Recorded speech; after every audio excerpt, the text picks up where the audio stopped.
तो कल मेरे एक बहुत क्लोज फ्रेंड है, उन्होंने मुझसे एक सवाल पूछा कि इना why do women get married to average main.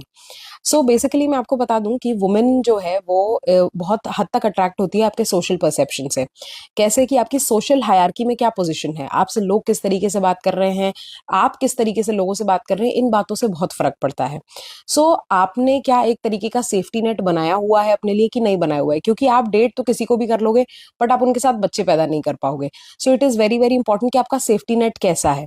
तो वो एक ऐसा ही इंसान ढूंढती है जिसका सेफ्टी नेट थोड़ा सा स्ट्रांग हो।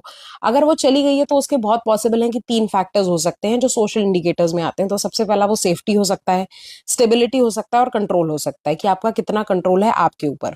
सो now how to correct this if you don't know, तो एक छोटा सा मैं आपको चीज बताती हूँ कि सबसे पहला हर चीज का अप्रूवल उससे नहीं लेना कि मैं कपड़े कौन से पहनूं, मैं ये क्या करूं, मैं इससे आपकी खुद की आइडेंटिटी वो हो जाती है कि यार आप आपकी खुद की कोई आइडेंटिटी नहीं है। इससे पहले तक आप अपने कैसे कैसे कपड़े डिसाइड करते थे।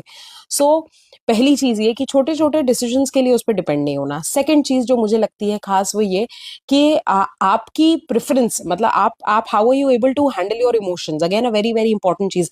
अगर आप अपने इमोशंस को सही तरीके से हैंडल नहीं कर पा रहे हो, अगर आप उससे 2 ही दिन में कह दे रहे हो यार अभी आपको मिले हुए ज्यादा टाइम नहीं हुआ और आपने ये कह दिया कि यार मैं तुम्हारे साथ शादी प्लान कर रहा हूँ, 2 ही दिन में आपने ये कह दिया। ऐसे लड़कों को लिटरली लड़कियां चेप कह देती हैं और दूर भगा देती हैं। अगेन एक तीसरा इंपॉर्टेंट चीज, how do you handle difficult situations.